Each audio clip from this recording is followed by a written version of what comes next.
أسو هيك يا كفرومة. طبعا افتتاح أكبر محامص بابا عبده يا جماعة في هاي المنطقة. طبعا هاي يا جماعة بخبرة أبنانية وجابوها على المنطقة وفتحوها لكم. وبمناسبة الافتتاح إن شاء الله تعالى وبمناسبة الترتيبي رح يكون في عرض لمدة أسبوع للجملي وللمفرق ورح نعرفكم عليه، ولكن ابقوا معنا بهذا الفيديو. حاليا شو عم تحمس معلم؟ مسكاجو 180 الفيتنامي الحبة الإكسترا طريقة لبنانية. ما شاء الله.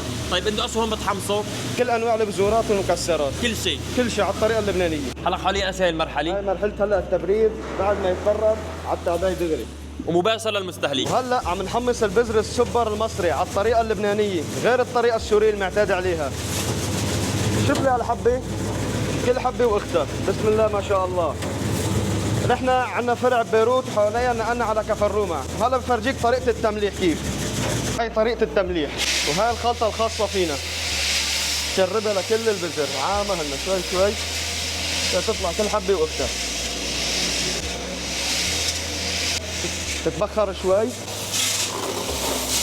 بسم الله ما شاء الله.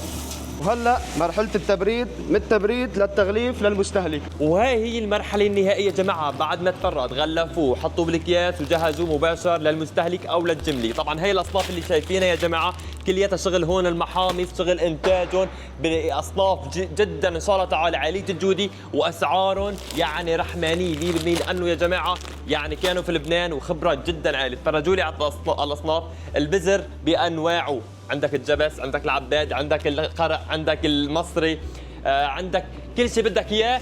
هذا شغل محامصهم يا جماعه، محامص بابا عبده. بين قوسين احفظوا لي الاسم يا جماعه، بابا عبده. ليك عم تشتغل حلبة. طلع على الحبه عرام.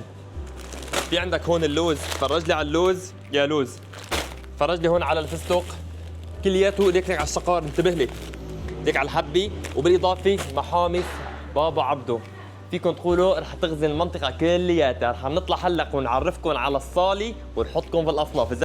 وما شاء الله عليك يا كفرومة عم تسابق محافظة ادلب كلياتها. طبعا مثل ما كنتم شايفين ابو رياض للضيافة ومحامص بابا عبده كلياتها جاهزين بخدمتكم. وهلا يا جماعة معنا ابو رياض هو صاحب المشروع، وجعله الف مبارك ان شاء الله تعالى وشوف على وجه الخير. الله يبارك فيك يا ابو جميل، نورت، حياك الله. وجودكم ما شاء الله عنكم. الله يبارك فيك. معلش اشرح لي شوي هلا هذا القسم اللي نحن موجودين فيه هلا حاليا. احنا وفرنا للزبون المفرغ الصالة هاي. نعم. اللي بتتضمن جميع انواع المكسرات، جميع انواع الشوكولا، جميع انواع الضيافة اللبنانية، التركية، الشوكولا دبي، جميع الشوكولا والضيافة والمكسرات موجودة. ما شاء الله تبارك الرحمن. طيب هاي للمفرغ.